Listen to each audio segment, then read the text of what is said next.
Jeudi de la première semaine du temps de Carême, fête de la chair de Saint-Pierre.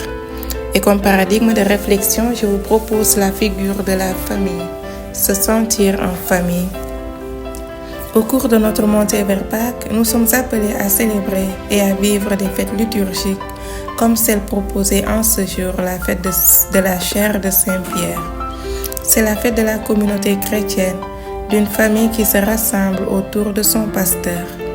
Après l'apôtre Pierre, l'Église n'a jamais été orpheline en ce qui concerne sa direction. À travers le successeur de Pierre, le pape, Dieu veut nous manifester sa présence constante et paternelle. Aujourd'hui donc, nous célébrons une fête de famille, celle de l'Église. Une famille sans père ne peut pas connaître de succession. De même, une Église sans la direction paternelle du pape perd un élément essentiel de son identité. Tu es Pierre et sur cette pierre je bâtirai mon Église, nous dit Jésus dans l'Évangile selon saint Matthieu, le chapitre 16, le verset 18. Comme le Père joue un rôle important dans la famille, dans l'Église, le pape est le ciment de l'unité.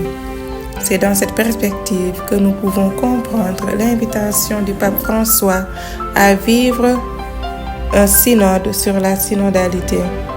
Ce synode nous offre l'opportunité de progresser ensemble comme une seule famille sur le chemin de l'unité.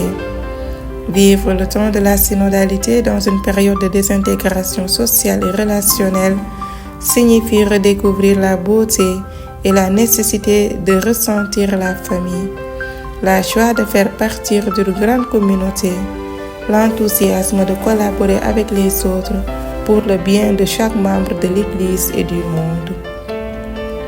La fête liturgique de ce jour, qui fait partie du Carême, nous offre l'occasion de redécouvrir que vivre ensemble en famille est la chose la plus belle.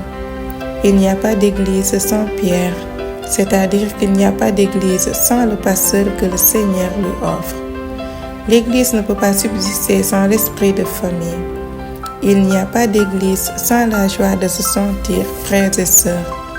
Il n'y a non plus pas d'église sans le vif désir de travailler pour le bien les uns des autres.